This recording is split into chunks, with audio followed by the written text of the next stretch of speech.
manda el pueblo! ¡Aquí manda el pueblo! ¡Aquí manda el pueblo! Miren los ojos a sus hijos y pídanle perdón a los... Pues esto es lo que vimos hace ratito. Es la manera en que ingresó Juan Guaidó y los legisladores que retoman, digámoslo además de esa manera, el control de la asamblea, o bueno, no sabemos qué va a pasar en realidad. Es un momento crítico, un momento de gran tensión en Venezuela, que se está viviendo, pero por lo pronto traspasaron el cordón de seguridad de la Guardia Nacional en Venezuela. Y pues entraron de esta manera a la Asamblea Nacional después de que ocurrió lo que ocurrió este fin de semana, donde Parra toma la presidencia de la Asamblea por un lado y por otro lado Juan Guaidó de una forma simultánea en una sede alterna se reelige como presidente de la Asamblea y en consecuencia como presidente de Venezuela, en este fenómeno político ya verdaderamente irregular por todos lados. Estamos en un momento de gran tensión y esto que acabamos de ver es lo que está marcando una mañana como esta. Una mañana en donde hemos buscado al muy respetado y brillante doctor Daniel Sobato para hablar de Venezuela. Pues para hablar de Venezuela, de América Latina, de 2020, de cómo empezamos este 2020. Doctor Sobato, buenos días, Daniel, gracias que me tomas la comunicación, bienvenido. Muy buenos días, querida Carmen, a ti, a tu equipo, a tu audiencia y mis mejores deseos en este año 2020 que, como tú bien señalas y habíamos analizado la última vez que conversamos, iba a ser, decíamos, un año extremadamente complejo que iba a dar continuidad allá el muy turbulento y convulso año 2019 y lamentablemente los primeros días de enero no nos ha decepcionado el 2020. A nivel global, con la tensión muy fuerte entre Estados Unidos e Irán y en el ámbito regional latinoamericano con esta crisis en desarrollo que tú bien describías que está viviendo Venezuela.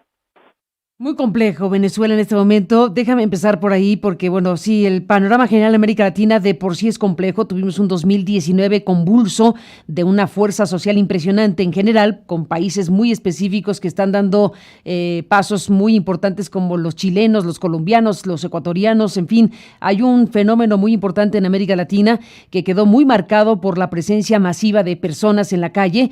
Pero empecemos con esto en tu análisis más profundo que tiene que ver con Venezuela. Hoy tenemos, para efectos prácticos, a 2 presidentes de la Asamblea Nacional, a 2 presidentes de Venezuela, a uno que va a tomar un nuevo periodo en los próximos días en medio de una polémica muy fuerte de si tiene derecho o no, que es Maduro. Es una melee, un cóctel tremendo que no encuentro muy bien la explicación de cómo han llegado a eso, pero que ya están ahí y que tiene que tener una salida. ¿Cómo lo entiendes tú, doctor? Déjame tratar de poner para ti y la audiencia un marco de referencia para lo de la crisis. ¿Recuerdas que en diciembre del 2015 hicimos una entrevista, Carmen, donde analizamos que la oposición había ganado mayoría absoluta en la Asamblea Legislativa, en la Asamblea Nacional venezolana, y que por lo tanto vaticinábamos que desde la Asamblea Nacional iba a haber un choque de poderes? Hablamos en aquel momento de un choque de trenes entre la oposición, que había controlado vía el resultado electoral la Asamblea Nacional, y el Ejecutivo, gobierno de Maduro, que tenía el control del Ejecutivo, del Consejo Electoral y del Tribunal Superior de Justicia. Desde ese 2015 comenzó a haber esta pelea, esta lucha, esta pulseada entre oposición y gobierno, donde el gobierno de Maduro crecientemente se ha vuelto cada vez más autoritario, Carmen. Como no pudo controlar absolutamente a la Asamblea, primero le empezó quitando unos diputados, luego terminó persiguiendo e inhabilitando otros, luego terminó vía el Tribunal Supremo de Justicia declarándola fuera de la ley y por lo tanto todas sus decisiones ya eran ilegales. Luego en el 2017 eligieron una Asamblea Nacional Constituyente de manera ilegítima, en la que la oposición no participó, y luego en el 2018 Maduro se hizo reelegir en una farsa electoral que también la analizamos contigo, carente de toda legitimidad. Pero pese a todo esto no habían podido lograr el control de la Asamblea Nacional, y esto es muy importante porque en este año 2020 hay que renovar a la Asamblea Nacional de manera total, y por lo tanto tiene que haber elecciones en el 2020, a fines del año probablemente, para la renovación de la Asamblea, porque ya se cumplió el periodo de 5 años. Y para eso es importante, porque también se están venciendo los periodos, elegir al nuevo Consejo Nacional Electoral, que tendrá a su cargo la organización de estas elecciones. Y ahí es donde vemos esta desesperación en la que incurre Maduro, que al no poder controlar ni a poder comprar, como intentó, varios de los legisladores que apoyan a Guaidó, y al ver que Guaidó se había venido debilitando en los últimos meses, dio este golpe absurdo, claramente autoritario y legítimo, de evitar de que Guaidó pudiera entrar con sus diputados al hemiciclo el domingo y designar una nueva junta directiva presidida de manera totalmente ilegítima e ilegal por Luis Parra. Y ahí es donde encontramos esta situación, este forcejeo que estamos viendo hoy, donde Guaidó el domingo, al no poder ingresar a la Asamblea Nacional, se juramenta con quórum propio. La Asamblea Nacional tiene 167 diputados, por lo tanto la mayoría son 84, sesiona por fuera de la Asamblea, el reglamento lo permite, en un diario que ya está cerrado, que es el diario El Nacional, y ahí con el quórum, 100 diputados, logra ser reelecto como presidente de la Asamblea Nacional y consecuentemente como presidente interino de Venezuela. Y ahí es donde hoy intenta entrar al hemiciclo. Al principio le vuelven a poner oposición, pero forcejean y logran entrar. El grupo de Luis Parra sale huyendo del hemiciclo y es lo que estamos viendo en este momento, pero esta pelea no terminó, Carmen. Esta es una crisis en desarrollo que puede tener consecuencias gravísimas. El secretario general de Naciones Unidas, Guterres, acaba de pedir que se restablezca la posibilidad de un diálogo y desescalar este conflicto, porque de lo contrario podemos tener situaciones de mucha violencia. Bueno, en este instante, precisamente, Daniel Sobato, me pregunto qué estará pasando adentro de la Asamblea, dónde están los otros, dónde está Luis Parra, qué va a ocurrir, incluso, qué tremendo, ¿no? Y es un tema de riesgo físico, porque aquí ya estamos en un punto de tensión total. Absolutamente, absolutamente, y creo, primero, tu pregunta, Luis Parra, con los pocos diputados que se habían juramentado el domingo, salió huyendo cuando vieron de que la Guardia Nacional no pudo contener el ingreso de Guaidó y sus 100 diputados del grupo de Guaidó. Así que ellos, Guaidó y el grupo que hoy está dentro del hemiciclo, están comenzando a sesionar. Desde el gobierno ya han comenzado a tomar medidas, le cortaron la luz, cortaron la transmisión vía televisión del Estado, de las sesiones de la Asamblea Nacional, pero yo creo que si no se logra desescalar rápidamente esta situación, aquí vamos a encontrar un momento de muchísima tensión, porque como tú bien describías, Carmen, nunca habíamos llegado a esta situación de realismo mágico en América Latina. Tienes un país que tiene dos presidentes, de hecho, uno legítimo, que es Guaidó, y el otro que es un presidente totalmente autoritario e ilegítimo, porque esa elección del 2018 por muchos gobiernos del mundo no ha sido reconocida, porque más por la mayoría de los gobiernos de América Latina, pero el problema es que Maduro es el que tiene el control efectivo de todo el gobierno y Guaidó es un presidente legítimo para muchos gobiernos, pero sin tener ningún poder efectivo. Segundo, tienes 3 órganos legislativos en este momento, porque tiene la Asamblea Nacional con 2 directivas, uno al mando de Guaidó, otro al mando de Parra, y tienes la Asamblea Nacional Constituyente, que como te decía fue electa en el 2017. Tienes 2 tribunales supremos de justicia, uno dentro de Venezuela y el otro una Corte Suprema de Justicia en el exilio. Y así sucesivamente, y obviamente esta situación arriesga en un momento determinado a irse de las manos y que la violencia pueda realmente dispararse. Y eso es lo que muchos estamos preocupados en esta particular coyuntura muy grave, muy tensa, sí, que está atravesando Venezuela. Sin la menor duda, doctor Sobato, y bueno, pues sí, la gran pregunta es ¿quién puede desescalar el día de hoy? Estamos hablando de la situación en general, pero martes 7 de enero 2019, ¿qué instancia, qué poder, qué circunstancia puede desescalar algo que apunta claramente a una confrontación mayor? Porque en este momento vemos cómo ingresa a la Asamblea Guaidó y los legisladores que lo acompañan en esta, pues, irrupción. Rompen el cerco de seguridad y entran corriendo por el pasillo para ingresar a la Asamblea. Esta escena que está dando la vuelta al mundo, por supuesto, es una escena fundamental y la gran pregunta es cómo van a reaccionar los otros legisladores que a su vez en su momento pues le dieron una presidencia de la Asamblea a Luis Parra.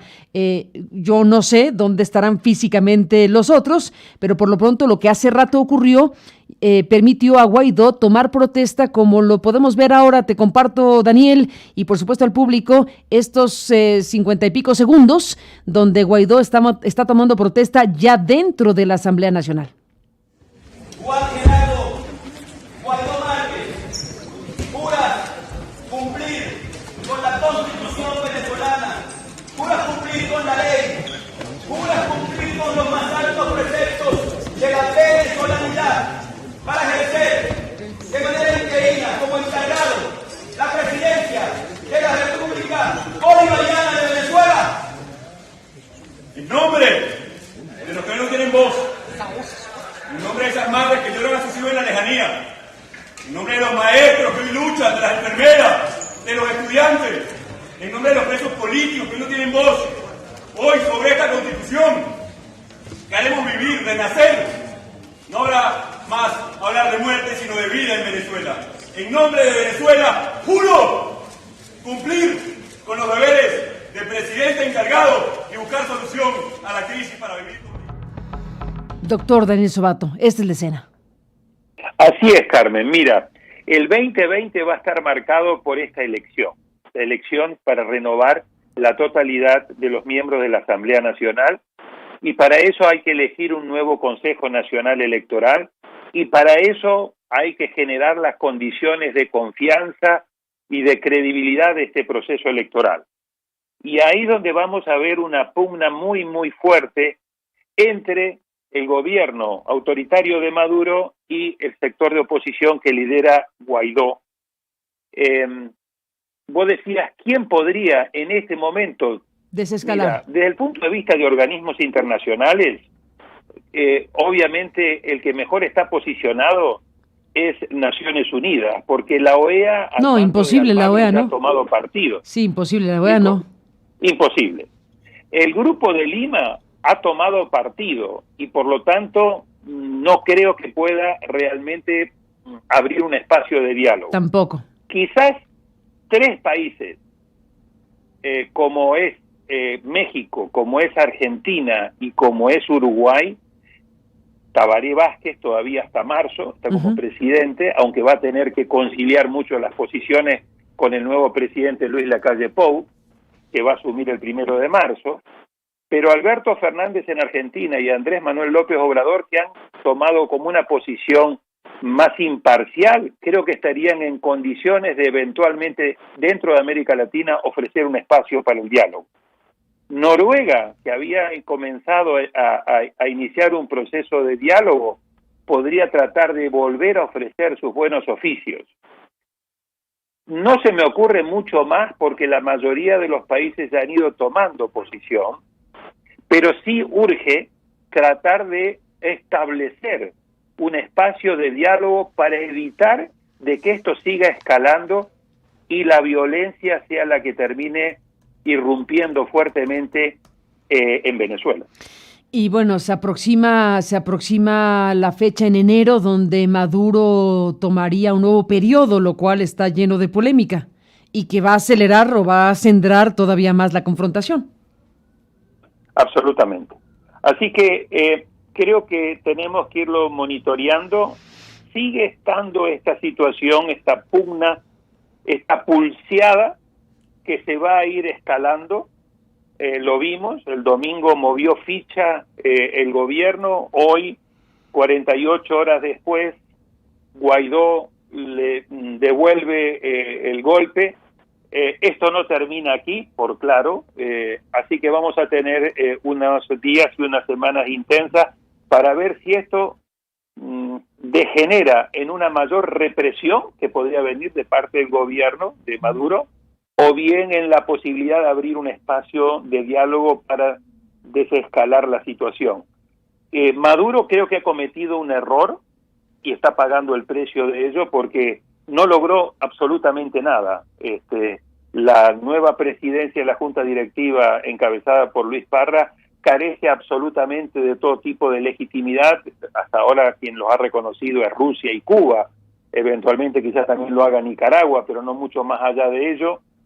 Fundamentalmente el grueso de los países de Europa Occidental, Estados Unidos, Canadá, la mayoría de América Latina han condenado lo que ha ocurrido el pasado domingo.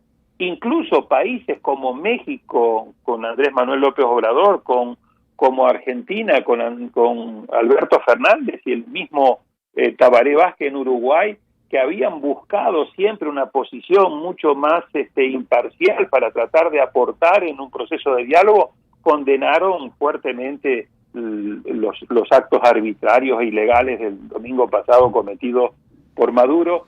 Así que con esto ha logrado mayor delegitimación y ha logrado estar más aislado aún de lo mucho que ya venía. Realmente ha sido totalmente un movimiento burdo, además de ilegítimo, creo que ha revelado y mostrado la desesperación que tiene Maduro frente a un Guaidó y frente a una Asamblea Nacional que pese a múltiples intentos no logra controlarla.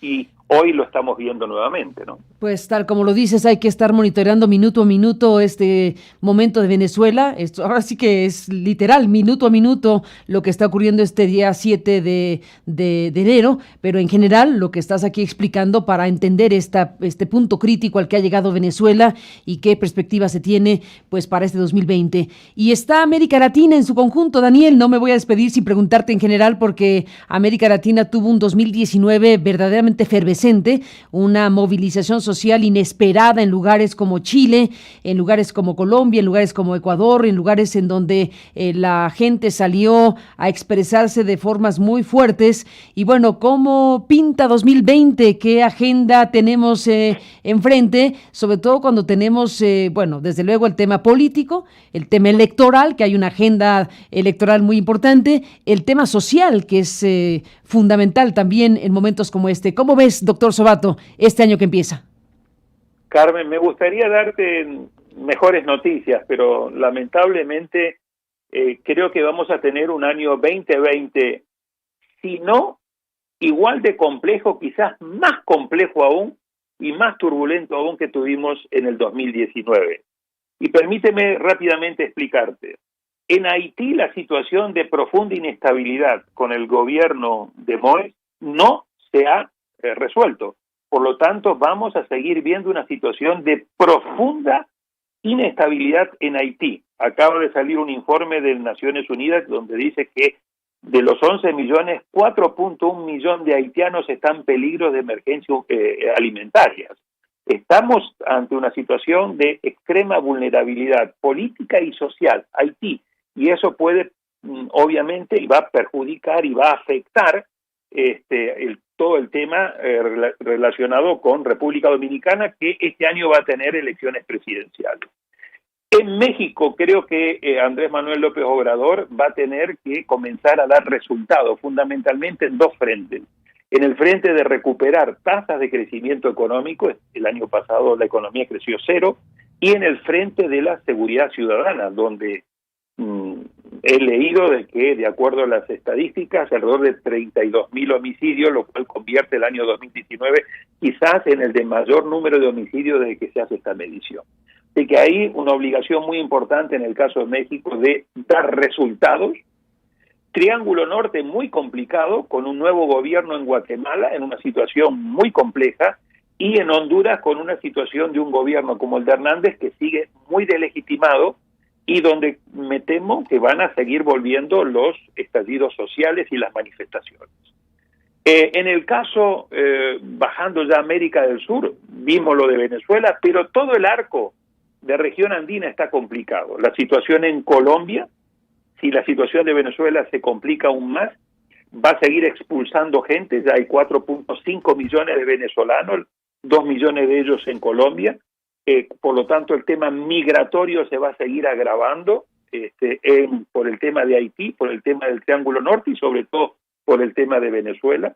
La situación dentro de Colombia, pese a que Colombia va a tener una situación económica, quizás el país que más va a crecer de América del Sur, 3.5, 3.6 proyectado para el 2020, una situación muy compleja desde el punto de vista de gobernabilidad. Yo creo que el tema de el malestar social todavía no se ha disipado, por el contrario, creo que puede volver a resurgir, y la situación de la implementación del proceso de paz que se ve compleja. Ecuador también con un Lenín Moreno muy debilitado, con una situación que no se ha disipado por completo el tema del malestar social. Perú, donde va a haber elecciones ahora en enero para elegir un nuevo Congreso, porque el anterior fue cerrado el año pasado en el choque de poderes que hubo entre el Congreso y el presidente Vizcarra. Bolivia, que se está reencauzando, hay fecha de nuevas elecciones, van a ser el 3 de mayo, pero en una situación muy compleja, donde Evo no va a poder participar de ese proceso electoral, sí el MAS, su partido político, va a poder participar, y vamos a ver cómo avanza este proceso electoral. La situación de Chile, que este año también va a haber elecciones para elegir autoridades locales, pero también para que los chilenos decidan si van a querer o no una nueva constitución, y si es que sí, bajo qué mecanismo, y luego elegir a los constituyentes.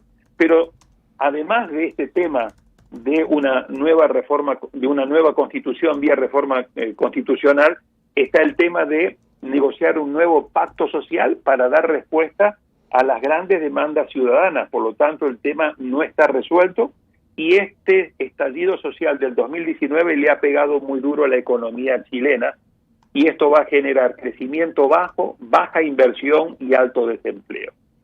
Hablando de economía, gran signo de pregunta: ¿qué va a pasar con el nuevo plan económico que está de a poco presentando el presidente Alberto Fernández en Argentina? También una situación extremadamente compleja en lo económico, y independientemente de los resultados, la economía de Argentina va a estar en rojo. Brasil, Bolsonaro en su segundo año, lo mismo que Andrés Manuel López Obrador, también está obligado a comenzar a entregar resultados. Va a haber elecciones municipales en octubre, pero ya Bolsonaro está viendo su popularidad cayendo, está por debajo del 30%, y Lula, que ha salido de la prisión, está reorganizando el PT para enfrentarlo fuertemente. Así que si Bolsonaro y su ministro Guedes quieren seguir avanzando en el proceso de privatizaciones y de ajuste económico, va a encontrar una fuerte oposición de parte del PT liderada por Lula. Y en Uruguay vamos a tener cambio de gobierno después de 15 años seguidos del Frente Amplio. Uruguay gira al centro derecha con el nuevo gobierno que va a asumir en marzo con Luis Lacalle Pou. Así que tenemos dos elecciones presidenciales muy complejas, una en República Dominicana y otra en Bolivia, varias elecciones a niveles locales, también dos en México, en los estados de Coahuila y de nuevo, y este escenario extremadamente complejo, Carmen, es el que está haciendo frente América Latina en un escenario global también con un altísimo nivel de tensiones geopolíticas y a su vez a esto le tienes que agregar el mayor fenómeno de incertidumbre, que es qué va a pasar con el juicio político de Trump y qué va a pasar con la elección del 3 de noviembre en los Estados Unidos. Uh-huh. Así que tienes un combo, un cóctel muy complejo que va a generar que América Latina, si bien va a crecer más que el crecimiento anémico que tuvo en el 2019, promedio regional 0.1%, este año crecerá, si todo sale bien, alrededor del 1.3% promedio regional. Es un crecimiento totalmente insuficiente para reducir pobreza, que ha vuelto a crecer, para reducir la desigualdad que se ha estancado y para poder dar respuesta a las crecientes demandas ciudadanas, sobre todo de una clase media que siente que no está recibiendo la calidad de los servicios públicos que requiere, ni tampoco está pudiendo tener los niveles de movilidad social ascendentes. Así que una situación de malestar social, de malestar con la política, que anticipan un año 2020 extremadamente complejo en nuestra región. Ni más ni menos, pues seguiremos hablando, doctor Daniel Sobato, si tú me lo permites. Te aprecio muchísimo que hayas estado esta mañana aquí. Se nos acabó el tiempo, pero seguiremos hablando. Un abrazo, feliz 2020, pero ya se anticipa que será bastante complejo esto para nuestra región. Diría Octavio Paz, tenemos enfrente tiempos nublados, querida Carmen. Tiempos nublados es la expresión. Daniel Sobato, un abrazo, feliz año y hasta la próxima. Un fuerte abrazo, gracias por la invitación. Al contrario, igualmente, y bueno, pues así están las cosas.